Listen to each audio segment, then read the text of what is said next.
Welcome to the Get Published podcast, sponsored by Brodie Consulting Group. To get more information about our coaching, publishing, executive ghostwriting, and podcast production services, go to getpublishedpodcast.com.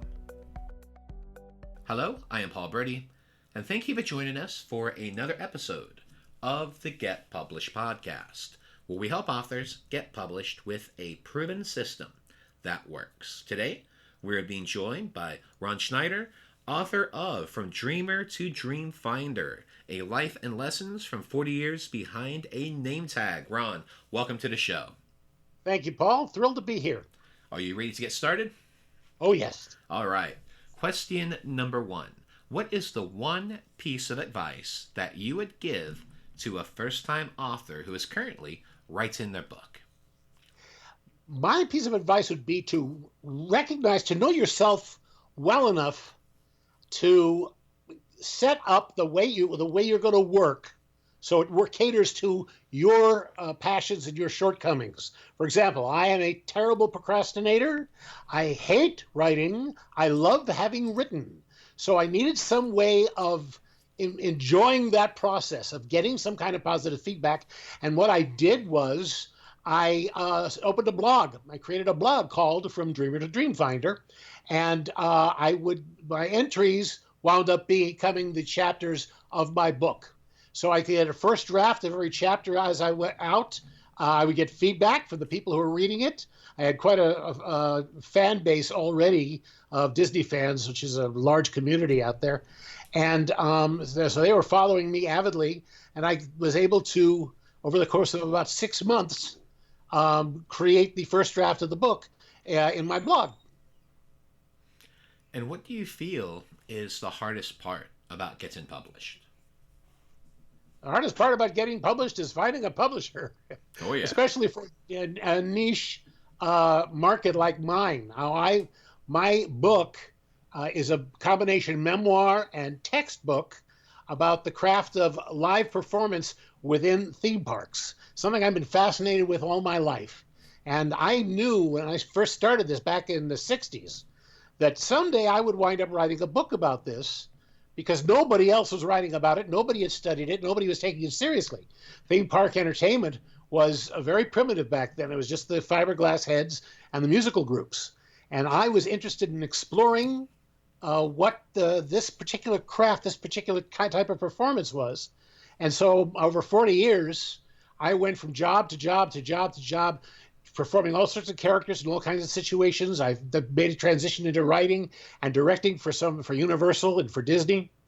And so I had this book. I had this niche book, and I needed to find somebody who would read it and take it seriously. I did a little bit of networking. Of course, I was always around Disney fans. And one of them happened to be a fellow who had written a book, and he recommended another guy who was just starting his own publishing company, Bamboo Forest Publishing. And I got in touch with them, and it was exactly the kind of thing they were looking for. Well, let's talk about marketing. So please share a marketing strategy that you have used in your book launch that has worked well.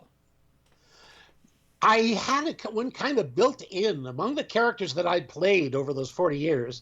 I was at the opening of Epcot Center in 1982 in Walt Disney World. They didn't have any Mickey Mouse characters or any other Disney characters. All they had was one character, the Dream Finder. And I was the Dream Finder. And everybody that went to the park saw me, knew the character, and remembered the character. In 2011, they had a nostalgic thing. I left the company in 1987, but in 2011, they had a big event celebrating the 40th anniversary of Walt Disney World. And they wanted the Dreamfinder to come back, which I did. It was covered online like you can't imagine. And everybody suddenly knew who I was. And there was this tremendous nostalgia all of a sudden for Dreamfinder. So I made sure that Dreamfinder was in the name of my title of my book. And I posted up that's what I did, the blog. And so everybody knew who I was. I had a fellow by the name of Jim Hill, a wonderful, the dean of Disney bloggers, who promoted me, promoted the book, and backed me up. And so just by natural occurrences happening that were simultaneously marketing me and inspiring me to get off my duff and write. And that's how the book came into being, and that's how we marketed it. And then were there any specific events that you were doing as well to promote the book? A lot of them. Once I got out there are a lot of Disney podcasts, dozens of Disney podcasts, and I've been on dozens of them, being interviewed. People want me to reminisce about my years in theme park, my theories about theme park, and my years as the dream finder. And all of them helped me sell the book. That part has been kind of easy, kind of fallen into my lap. So what exactly is the Dreamfinder character? In Epcot Center, there was a pavilion called the Journey into Imagination. And within that building was a wonderful ride where a character called the Dreamfinder, kind of a cross between Santa Claus and the Wizard of Oz, takes you through the process of imagination. And by way of demonstration, he creates a dragon, a sidekick by the name of Figment, little purple dragon who's his buddy. And then when you got off the ride, Dreamfinder and Figment were walking around, posing for pictures, playing games, and just kind of freaking everybody out. And that was what I did for 5 years. Other people followed me in the role, but I was the original, did it for those first 5 years, 1982 to 1987. And I was the Mickey Mouse of Epcot for many, many years. They didn't bring Mickey Mouse into the park till later. So this character, you actually created it yourself, is that right? I was the first to play him. He was created for the ride. There was a animatronic Dreamfinder inside, several of them. But nobody, they knew that they'd wanted somebody walking around as Dreamfinder, but it had never been done. It was a new character. I got to write the book on it. And I had spent my life, at that point, I had been 20 years in theme parks playing Disney characters, playing various characters for Disney, Universal, Six Flags. And I was performing at Disneyland, the Golden Horseshoe Review. When I heard about Dreamfinder, went to my boss and said, if you're going to have this guy walking around, I want to do it. And so they gave me the role, and they moved me to Florida. And I got to originate the character, work with the puppet of the dragon. I carried the puppet of the dragon with me, and just had a wonderful time. It was so much more than your average character meet and greet. We weren't just posing for pictures. We weren't just signing autographs. I was playing with the guests' imaginations the way that they did in the ride. So I would treat everybody like they were something that I'd never seen before. Children loved that. And then I also got to be two characters at the same time because I had to think for me and for the dragon. That's really cool.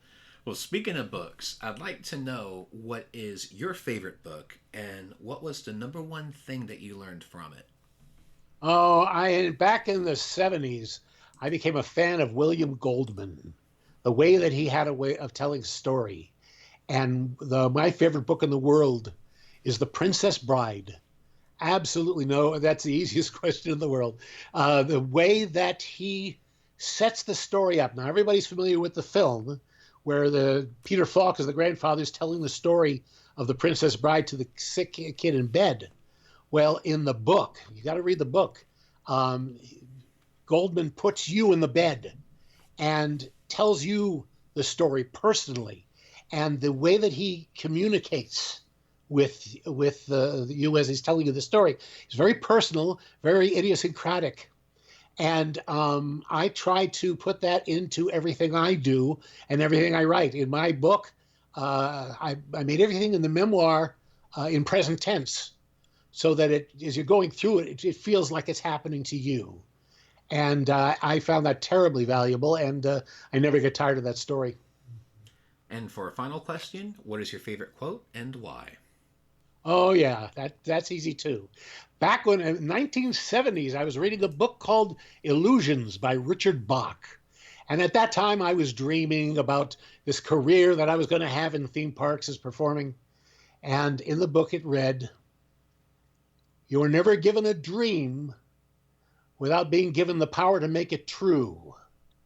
You may have to work for it, however. And when I read that, I started to weep because I instinctively knew it was true. And it's the story of my life. I had all these dreams of things I wanted to do. And through 40 years, I got to do them and a lot more. Well, Ron, I want to thank you for being a guest on the show today. What is the best way for people to find you online? Facebook. I'm right up there on Facebook. Ron Schneider, you'll recognize my spot when you get to it. It's covered with Disney and Dreamfinder. Well, Ron, thank you once again for being on the show, and I wish you all the best in your author journey ahead. Thank you, Paul. Thanks again for joining us today. To learn more about how you can be featured in our brand new Get Published business book, go to getpublishedpodcast.com.